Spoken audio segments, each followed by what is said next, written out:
I don't know about y'all, but it's been a day. Oh, coming over there. Yep. Kids are frazzled, lots of emotions. And it's that time of year. There's lots of stress. But I'm glad we're here and working on our burdens. So I'd like to welcome everybody that's here. Thank you all of our fellow members, and for everyone that's online, thank you for taking part. What folks don't know outside of our two teams is that we presented a counter package proposal at the last negotiation, and over the last 2 weeks, the Gresham-Barlow, the GBSD team worked on a counter proposal and sent it to our team to comment or to counter. And for the sake of saving time, what we're doing is we are going to counter their counter to our package proposal.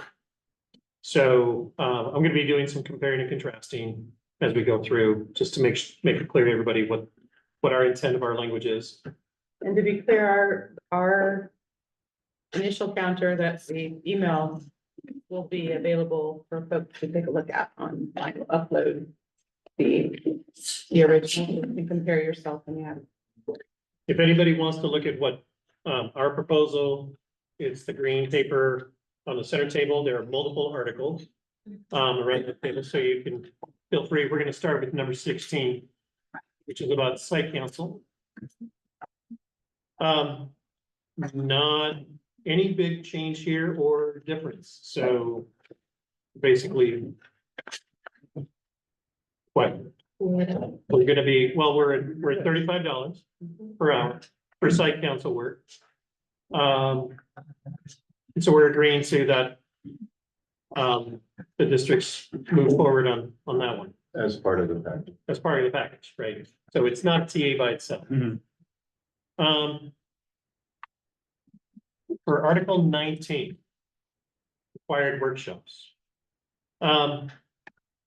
So we're still seeking to strike the paid time beyond the regular 8-hour workday will not be required for voluntary transfers or initial hires to a program. The districts, we're grabbing hold of the district's language here, where you're proposing that members are not required to participate in unpaid voluntary committees, nor required to attend unpaid voluntary workshops. So, but that leaves it open to interpretation. We're doing some clarifying language. Basically agreeing to that, but adding some examples such as AP or Avid summer training, like the previous language had in it. Dropping the international baccalaureate training because it's really not a piece that's being used by the district at this time. Part of the question we had here was basically the district's agreeing that folks can be paid for being part of a workshop that the district is requiring or is setting up and running, or is asking folks to go to, right? I think that's my understanding. We're not, Our understanding is the district willing to pay folks for doing this kind of work. If it's required. if the district requires, Our language would not require you to pay us. But then you couldn't require us to go. Agreed. And if you are requiring us to go, then you are required to pay. Thank you, Mark. Outside the 8-hour. That's correct. Right. So this language would still allow for someone to require, the building to require someone to go to one of these conferences as long as it was paid. That's right. Yeah. Just so They're we're not required to participate in unpaid. yes. Got it. Any questions about our additional language of the examples? Okay. So in Article 20 Before we is, move on, Eric, I'm sorry, go ahead, Mark. I don't know any examples, but I mean, I guess if you guys wanted to, you could say, hey, Cyrus, we want you to go to this AP training. It's July 20th to the 22nd. We're gonna pay you. So then I need to go, right? But then notice. So we would assume the notice for this would fall within all the other notices. So it needs to happen in March, right? Which is now gonna be, if you flip ahead, March 1st to the 15th instead of a fixed date, which should make Tracy happy. And exactly, she's smiling. It's not explicitly laid out in here, but to my knowledge, it's never happened, right? We've never sent a group of people to the AVID training or an AP training and paid them. It's always been volunteer. So And that's my understanding. your little comment has set our brains wandering, and so I don't even know that you could do that, right? A required training in summer would essentially be those extended school year days, Right. which would then have to be attached to the beginning or end of the calendar. So like that example Cyrus said of the middle of July, I don't know about that. It would be one of those where you reach out and chat with us, kind of. One of the examples that came up, and I don't know if there's a high school teacher that wants to volunteer to teach an AP class, but they haven't had the training. How does this fit into that? They're volunteering to teach it, but they're not necessarily being required to teach it, but they do need the training to be able to teach I mean, the class. honestly, my response to that would be they should be using PD to do that. So that would be outside of the required. Correct. They're usually wanting to go to the training, which is why they want. So they would, they're And volunteering. then they access the PD funds, so they're not out of pocket for anything, But right? it's a required Yeah. training to teach the class, but they're volunteering to teach. the class. Gotcha. Yep. Thank you. We were trying originally to get around all that and just provide pace for people, right? Little circles, little paths that goes- Oh. So we, Yeah, I mean, I think where my question wasn't even getting hung up necessarily on AVID or AP. It was making sure that there potentially could be, and it wouldn't even have to be a summer, right? It could be Correct. some other time, or I don't know. Yeah. But I mean, your idea of notice absolutely makes sense, right? And yeah, let's say MESD was doing the thing from Right. 5 to 8 o'clock at night. And I'm saying that as someone who's never required any of my staff to Right. go to any training, so, yeah. Which day? There's from. We're trying to basically get back to current contract language, but still incorporate some of the things that you guys brought in, so. Yeah, we weren't trying to change it. We weren't trying to change any current practice. So I don't think. We're not trying to do either. Yeah. And how did we get to, that was just this current contract? What was wrong with it? How did we get here? This was your language, right?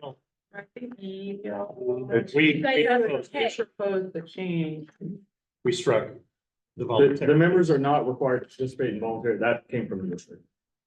Right. that language, but we. The other language is current contract. Correct. We proposed some language that would incentivize it. You came back with the language that said that it would not be required, and then this is just us putting some clarification on that. Right. So, But we didn't bring Article 19. Correct. So this is, So we this is- brought some language, you struck that language and put another sentence in. Correct. We took that sentence and current contract. so if we're both trying to accomplish current language, That's what I do do. we just do current language? I understand how let we me- got here through different proposals. Well, I guess that's the question. historically, though, and Mark's gonna agree with me on this. Okay. We've had some trainings in which this language allowed the district to require people to go to trainings and not pay them. Because they were volunteering for it. That was past practice, and the language has always been problematic for the association. But didn't we just say if they volunteer for it, then they would use PD funds to attend? The interpretation of what volunteering means is another thing. Okay, Folks would, yes, I want to be part of AVID. And, willing to go to the training, right? But then there's no pay associated with it. Was essentially the problem. That's what we tried to address with our original language. We have since struck, well, you struck that and we've taken the strike in this package. So we're not, again, really looking for a change of practice in any way. Clarification of language. Believe it or not, after all this discussion, it was. So we put it in there. I think we heard that, that was kind of like making sure, I heard that people felt like, hey, I'm feeling a little pressured, even though I'm kind of volunteering, I'm feeling like I'm doing my principal's asking me to go, but it feels like I'm required, so how can we make sure that there's stronger language in here? There's no, you do not have to. Which we thought was a good thing, Right. which is why we kept it. Correct, and we. All right, moving. That's what I mean by clarification. Yeah. Okay. Commission reimbursement. And, professional development. We don't see a change until we get them all going the same way until page 2, B. under B, professional development. Agreeing to the same number, the member may choose to use cash equivalent of up to 3 of their credits per year for costs and expenses, including paid leave as necessary of short-term training experiences and our workshops. So still on the subject of, professional development workshops. But just a different article. in regards to that.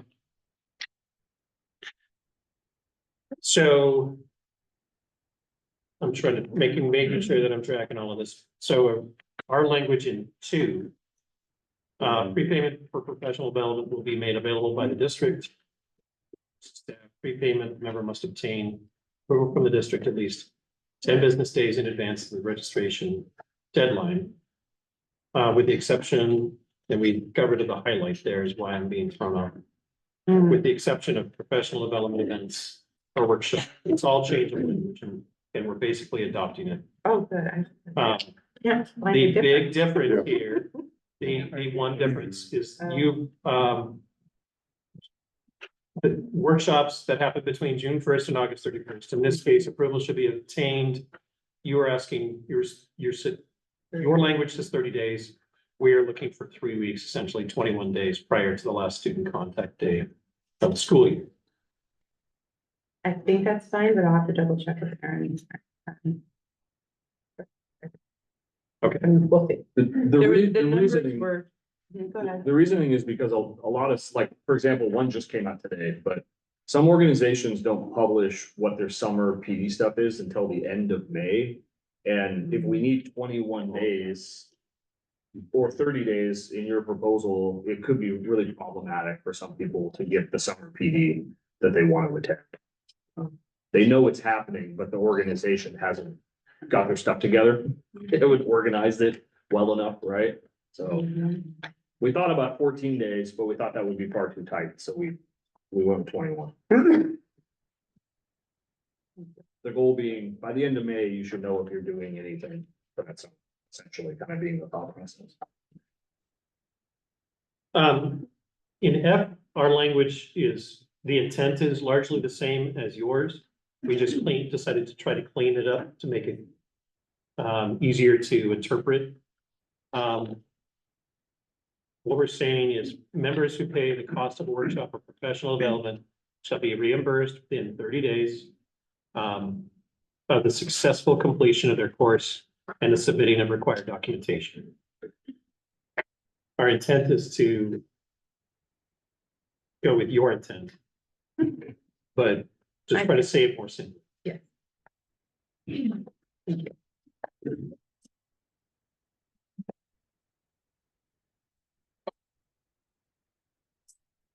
Does it say it more simply? in your mind? I think so. It's very So, concise, it but definitely was less words. yeah, it's a lot less words, and I always wonder if I'm missing something.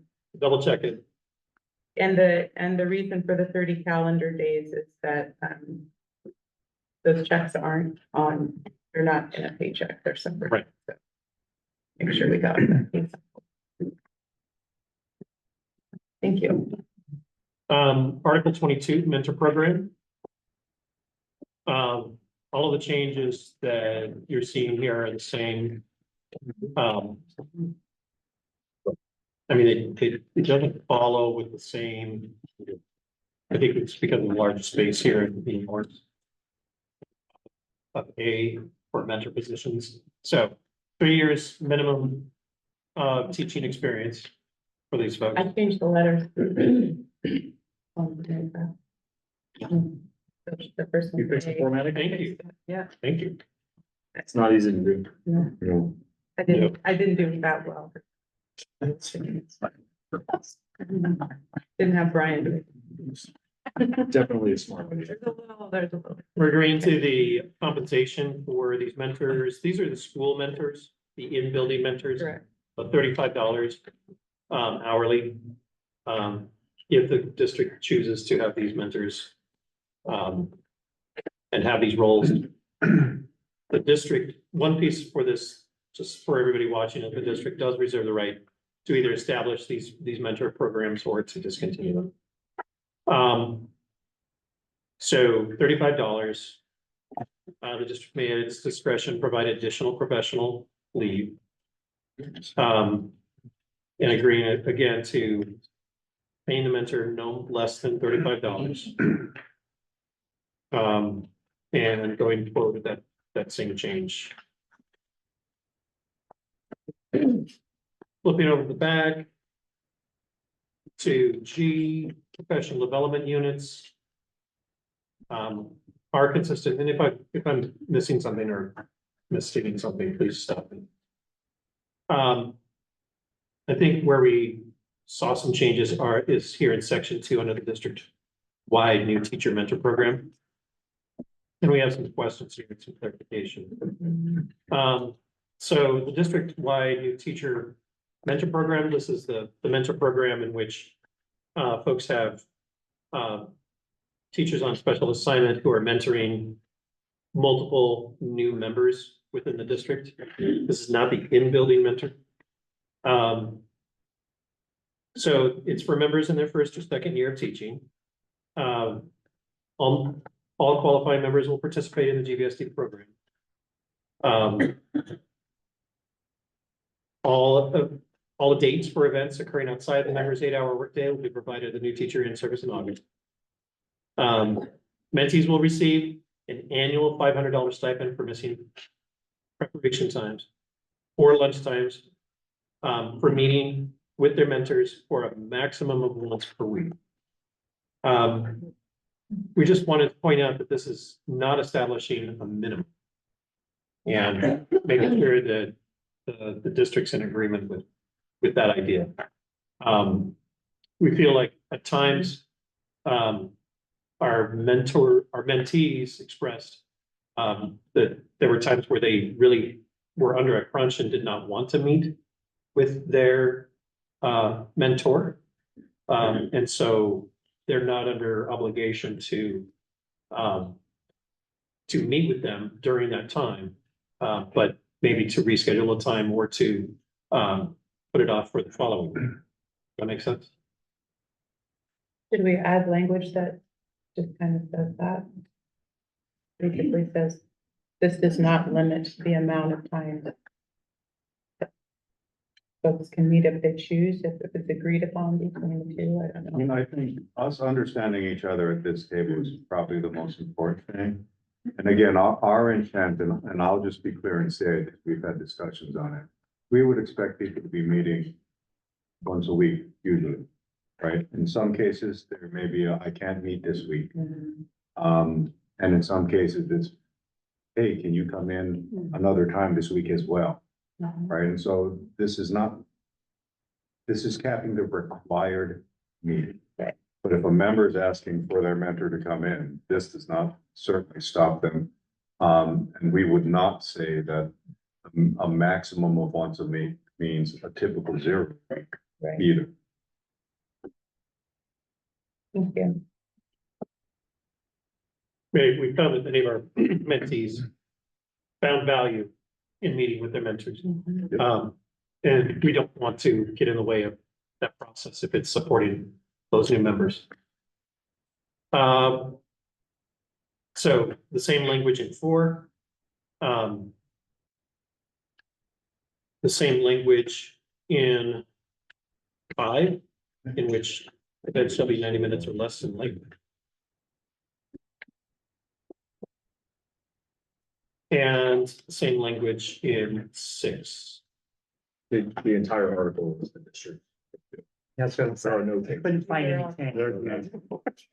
We could have said that at the beginning. Well, we wanted to string you You along. kind of kept me waiting. on you. But there I were, see there. we had questions about the minimum, and that's really why we wanted to. Well, and there's folks that. We were talking about having you present, and then we present, and now we're taking it. We appreciate your You dramatic. want to do it? Yeah, do it. Okay.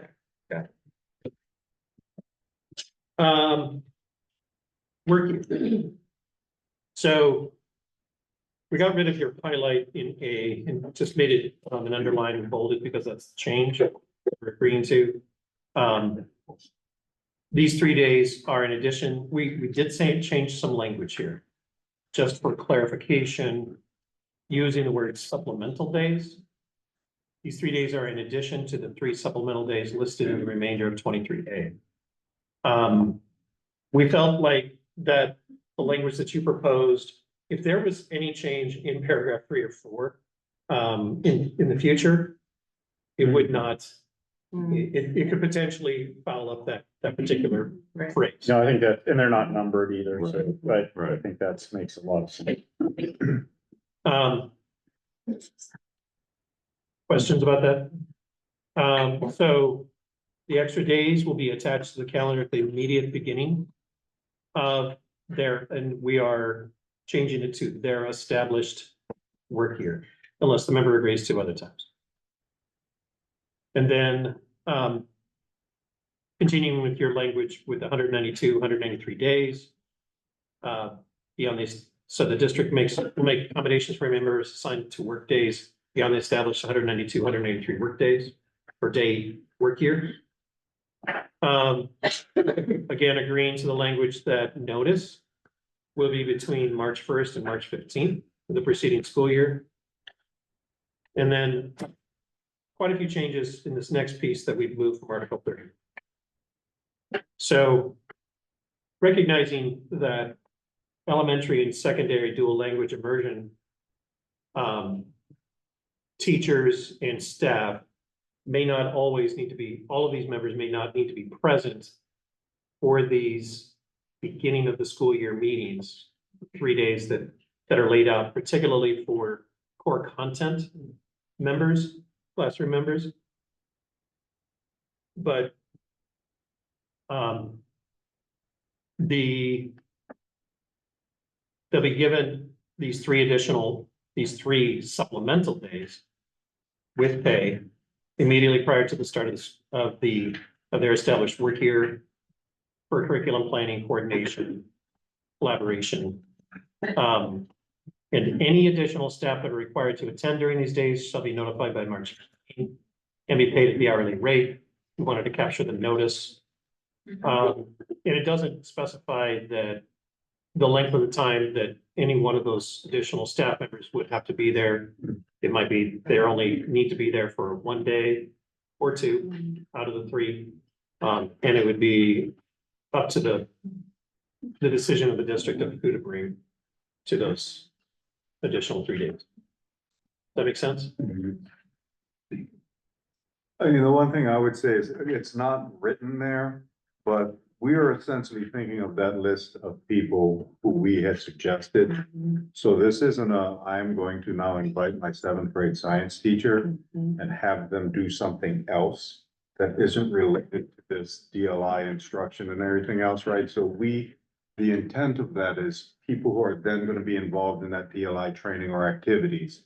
Those are the people who this language would apply to. It's not a catch-all for any additional staff.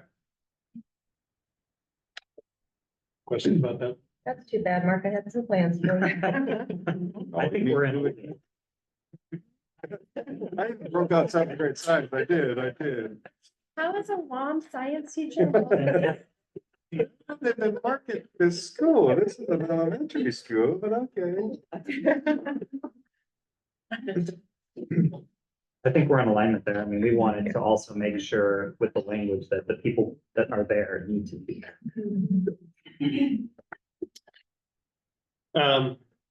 Moving on from to the all certified special ed members. So I gotta catch up here.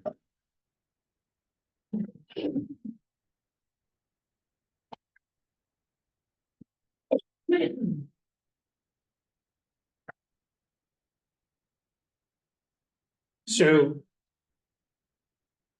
the beginning of that sentence is quite a ways up. All certified sped education members working in certified special education staff, and there's a long list of them. And they will be given 3, and then we're using that same word supplemental days with pay, just to clarify what is additional versus supplemental. Immediately prior to the start of their established work year. And then you struck, these days shall not count against, and we also struck that language as well, so that's not included. Can I clarify their established work year? Sure. I'm just thinking specifically about that Friday. It's required for new staff for HR. If Cyrus was required to come back, that's not a part of his established work year because he's not required to attend that day. Correct. When we've talked about it before, we've talked about that would be a part of that and our days would be prior to that. Still, that's still the intent of the language. I believe it That is. those things all still, we still work together on. You can't run a PD with half your people. Right. Right, if half the new people are required to be here, but the other, I mean, yeah. Right, so the word established, it's in here a couple of times and it's new, is more about clarifying beginning of the year rather than just saying start of the year. Yeah, the district sent all those calendars out Right. for all the different levels, right? So when I click on that calendar and I see my calendar, I see where's Christmas break this year? What's my first day back, like so on and so forth, right? That's my established. But that Friday's not on your established. I understand. Okay, We I just all, wanna we make all sure. understand that Friday is a little tricky, Yeah. because that's the new teacher day. So just for me imagining the flow, if I'm a new teacher in a DLI school, for example, Yep. or I'm a new teacher with curriculum or SPED or whatever, I would come and I would go to my DLI training. Then I go to my new teacher, then I go in services. And you guys like that. yeah. So for example, what we have planned for this next year is Monday, Tuesday, Wednesday are those DLI days. That Thursday is that required math PD day, and then Friday is the HR. That's the kind of, And somebody might be doing all of those Yep. things. Yeah. And that's our intent is to allow that to function and someone Okay. could do all of it. Without having the crazy I schedule. just wanna make sure we honor that Friday day and don't have, that's caused, Issues. in the Yeah. past. Yeah, that's tough. She's sure. Okay, thank you. And it's our intent.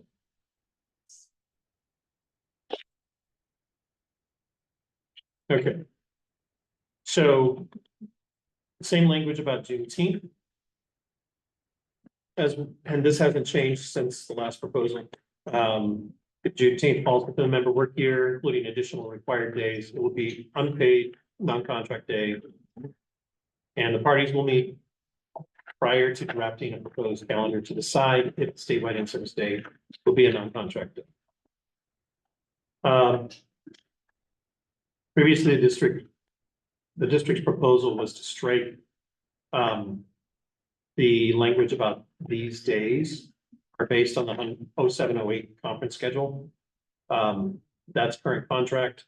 And so we noticed that the district has not struck it in their counter here. And so we are as well including that piece back into this counter proposal. My goal is to go as long as we possibly can and still have a reference back to 2000. 2007, 2008. It was a good year. No, it- It was Not a the last good year. Yeah, but the end of it was not good. It was a good year. I'm not complaining about it. To reference that piece, as you know, that piece of references is referenced by E that we had previously proposed. Yeah. We have dropped that. Yeah, language. correct. That's was our, Going back to current contract. that was our intended trade-off. Okay. So for implement, weather and emergency closure, we're looking to drop the, our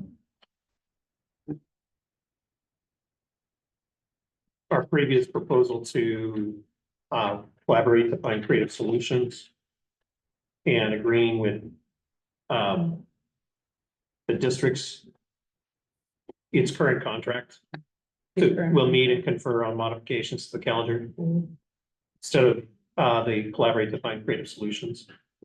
But we are dropping the language that the district had previously agreed with us, but we are now backing off of is if staff are required to stay beyond the regular contracted workday, they shall be compensated minute per minute at the hourly rate.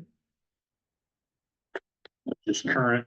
We haven't had any issues with Nope. it, so, yeah. But continuing with language around crisis and disaster closures. Some change in language around having, the following or determined by the administration and the emergency response plan. And then instead of your language, it says if staff are required to stay, we would say required staff staying beyond their regular contracted workday shall be compensated minute per minute the hourly rate. Okay. Yeah. Questions?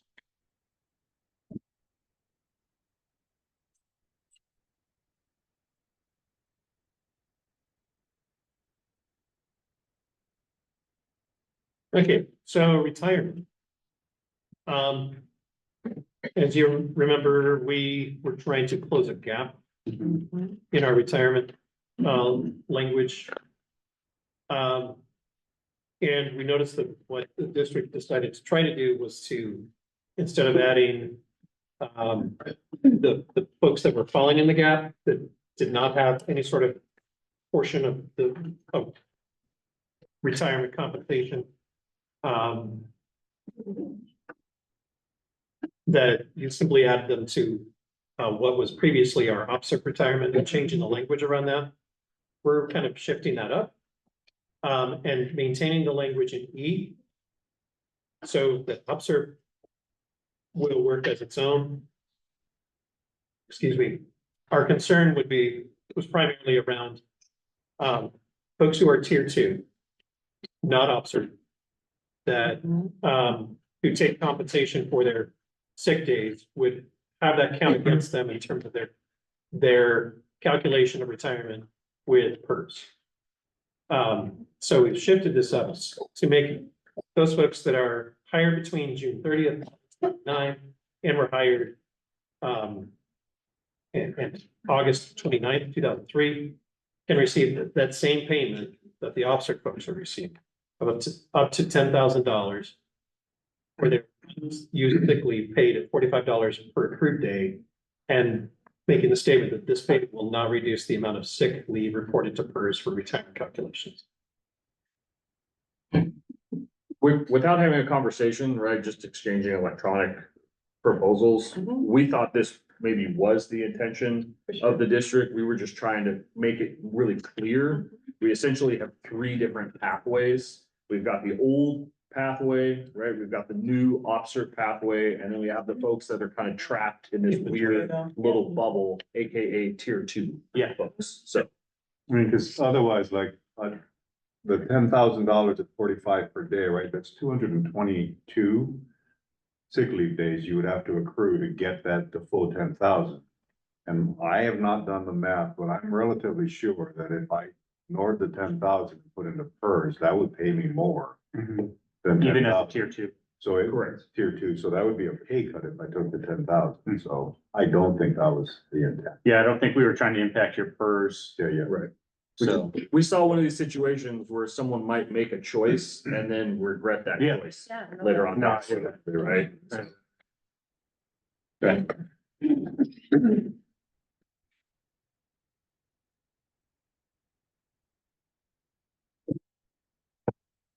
So appendix B, we are essentially sending back the same proposal that we had previously. And we're trying to interpret the district's take on these particular members. When you look at appendix B and the way that a member's workday is calculated, it's calculated not just for the length of the day, but the amount of contact that they have with students.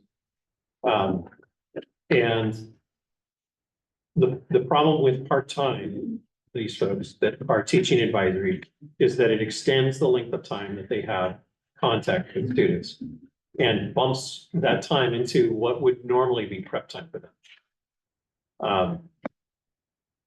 And so we're simply looking to compensate them for that loss of prep time that they should normally get. We're also teaching additional classes. If you look at the calculation for secondary up above, middle and high, it's based on a calculation of 6. On a days they teach advisory, they're teaching 7 periods. We don't have a current agreement on the calculation for FTE. The FTE in this article was pre-pandemic. It was pre-advisory.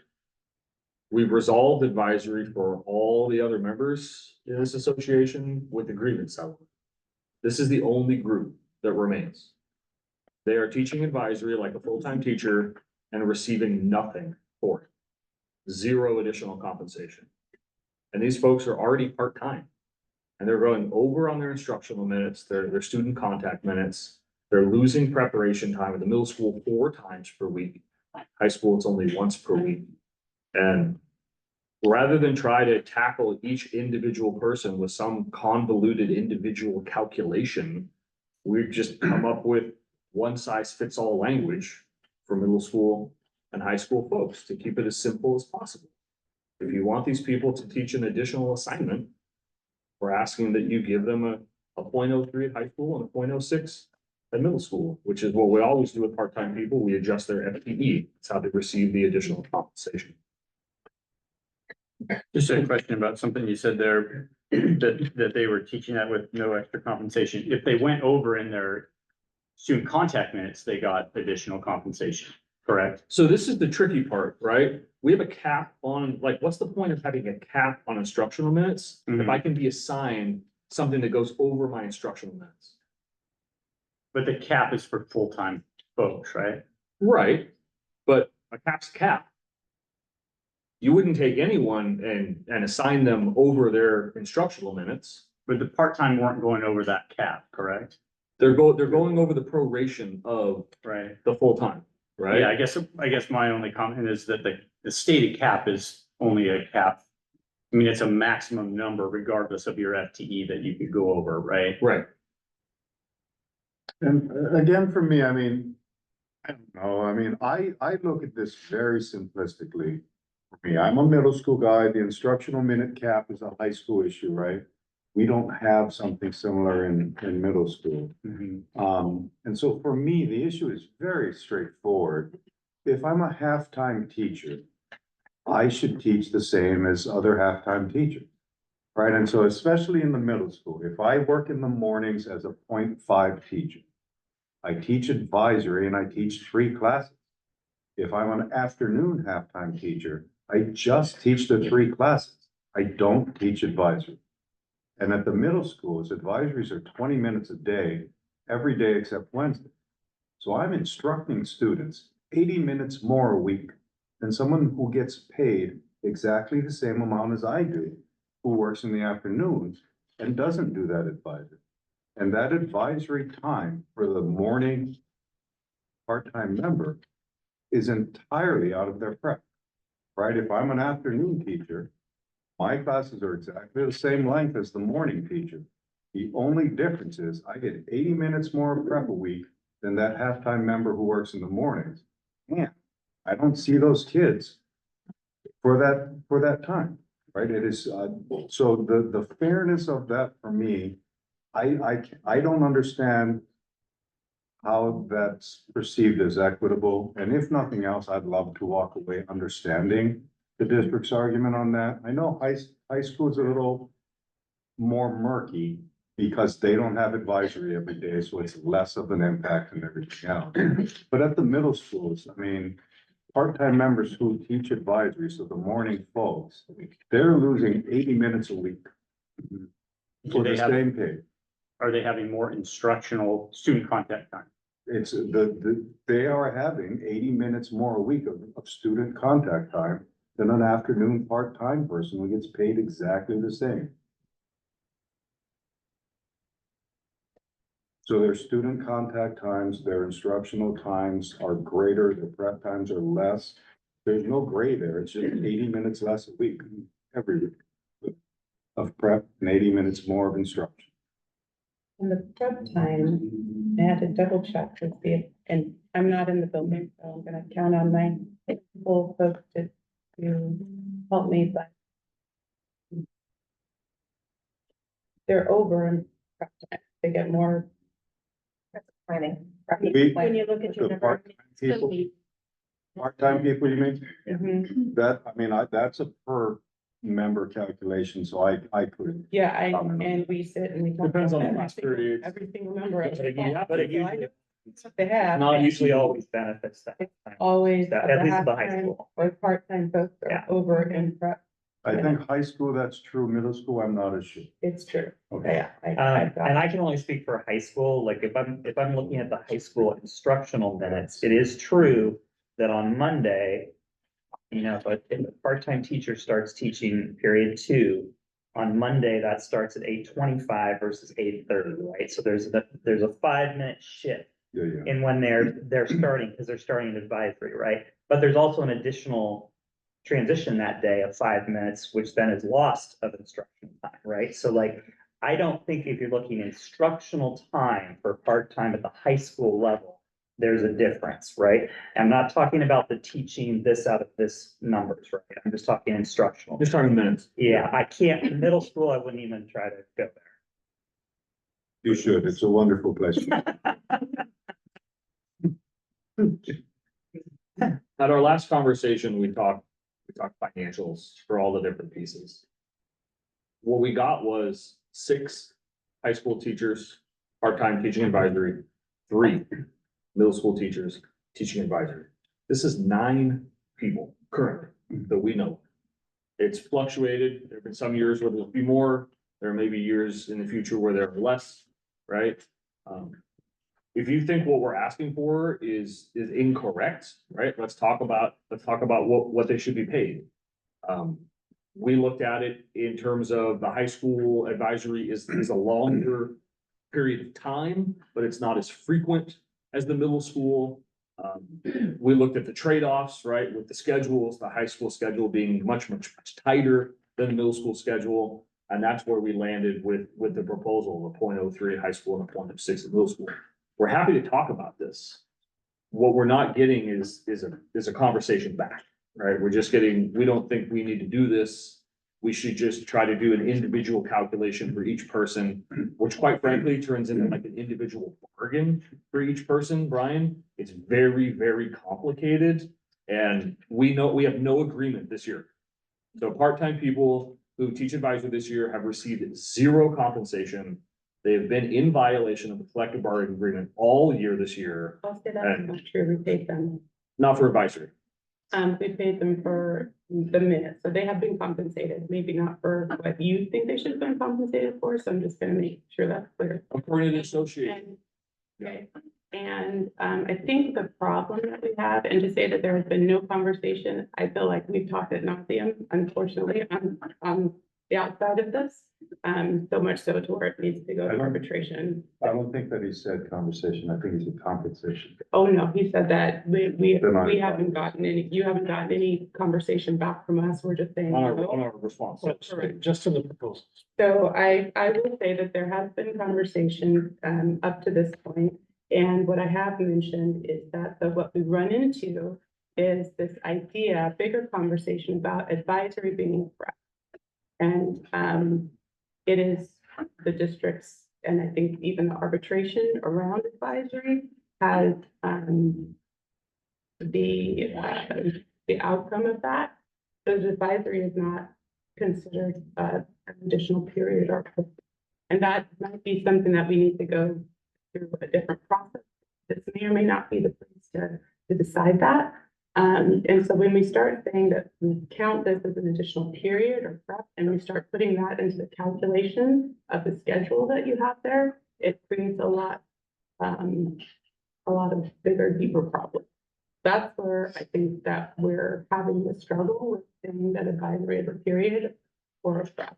And it's about the money, of course, it's six humans, that's not what we're denying, but when we start setting the precedent, how does that impact the rest? I mean, to think that we don't have any agreement about what a class period is in secondary is silly, in my opinion. We're running it on the master schedule. Kids are told they have to attend. Parents are told kids are assigned a teacher. It's on their synergy. High school teachers are assigning grades, pass, no pass. Kids are receiving credit towards graduation. And to say that it's not a class, it's not a prep, it's not something that increases workload on teachers, it's pretty hard to swallow. And I don't know that this is where we're gonna hammer that out, and I could be wrong, and I don't know, it's just a bigger conversation that I think within this article, part-time teachers, whatever it's called, And next week, part-time teachers, there's no advisory mentioned in this. But when we start bringing an advisory in it, we start calling it a period, and I'm not sure if we are there as a district or, so that might be. Could be yelled at by my team leader for this, but my understanding of our proposal, by leaving the 6 out of 6 up top. And then saying people who get paid for advisory get this much. We are expressly saying that advisory is not a class, does not count towards the teaching load. We are conceding that by saying that and saying, if you give us this money, we're calling it good and we're done. So if we're looking at there is a contention about this thing and we're worried about this is gonna lead to advisory being considered a class or a course or whatever, we're conceding that it's not by leaving the 6 out of 6 up top. And then saying if you get paid for an advisory, or you do an advisory, you're gonna get paid this amount. That's expressly stating that it's not one of the 6 classes. And doesn't count towards their class.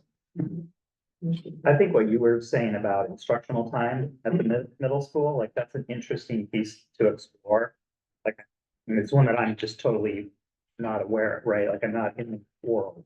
But to me, that is a discussion that maybe needs to be further explored, right? Because that's different, that I think is different than the high school where the instructional minutes may actually equal out because the additional transition of advisory, and it was only a 5-minute difference. And then they right? really don't at the middle. You see what I'm saying? So Yeah. like, and that is maybe a different, and to me, that's a very different conversation than getting into, are we teaching 6 of 7 or 7 of 8, right? And are we looking at different preps, right, versus instructional minutes? Which I don't think, again, any of our language asserts any of those concerns of ours. we didn't bring a new calculated table, right? We could have.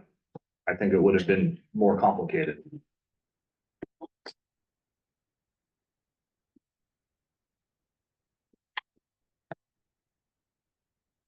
And that concludes what we're talking about. It's the best for what? Absolutely. Thank you for being ready for this, Yeah. ready with this for today, that's helpful. I think it makes for an efficient use of time. I think that even if we end up talking, I end up talking all over myself about both of the proposals. No, I think I think we're getting close on this package of articles. I mean, I appreciate some of the movement that you guys made to try and get towards where we're going with it. So, I mean, I guess I'd stay confident that we can resolve this grouping, because that would leave us with a small number of articles that we had left. And they are the biggest ones, admittedly, but it'd be nice to get to this point. Yep. So I think we'll talk in caucus and see what we can come back with and see if we can get there. I think I do.